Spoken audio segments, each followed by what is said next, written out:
There's a higher state of matter, and that's known as plasma. So what the hell is plasma? Well, plasma is essentially light, essentially bursts of light, something that can appear just as a quick flash in a few nanoseconds, or it can stay around for a sustained period of time, be it minutes, hours, and it can reappear, come back again.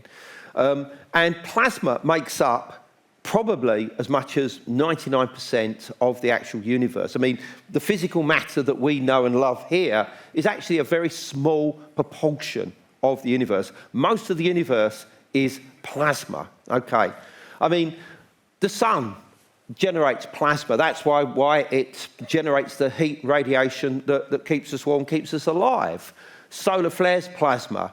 Coronal mass injections, which sometimes come out the sun, they're plasma. Neutron stars, black holes, lightning is plasma. All of this is plasma, basically. And the important thing about plasma is that when it manifests, it can manifest as objects.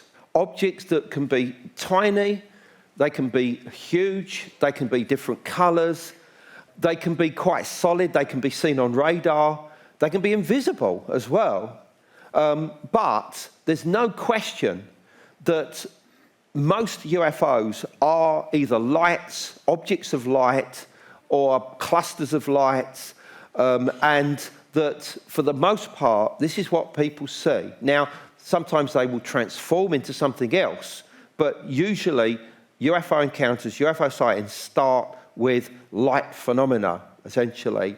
And it can account for quite a large percentage of UFO sightings. Now, you might think, well, hold on, haven't UFOs got nuts and bolts in them already? We'll come back to that. I'm just saying what's going on in the background here.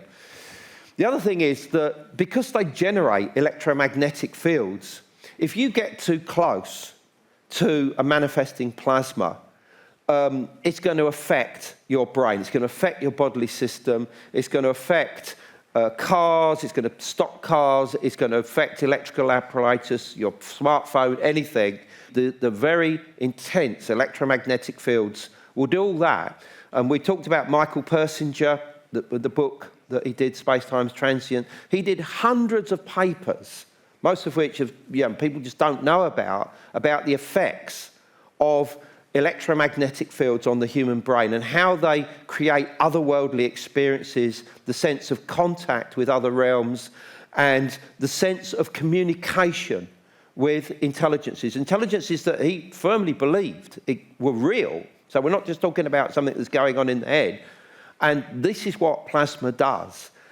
But more important than this is that it was realized a long time ago that when plasma manifests, it acts as if it's alive. And when I say acts as if, it is alive. It seems to come alive. In fact, the very term plasma comes from the fact of the plasma in our body, because the early researchers who did the work on this in the late 19th, early 20th century recognized plasma. They said, my God, look at the way it's working. It looks like the plasma moving around the body. And that's how it got the name that it has.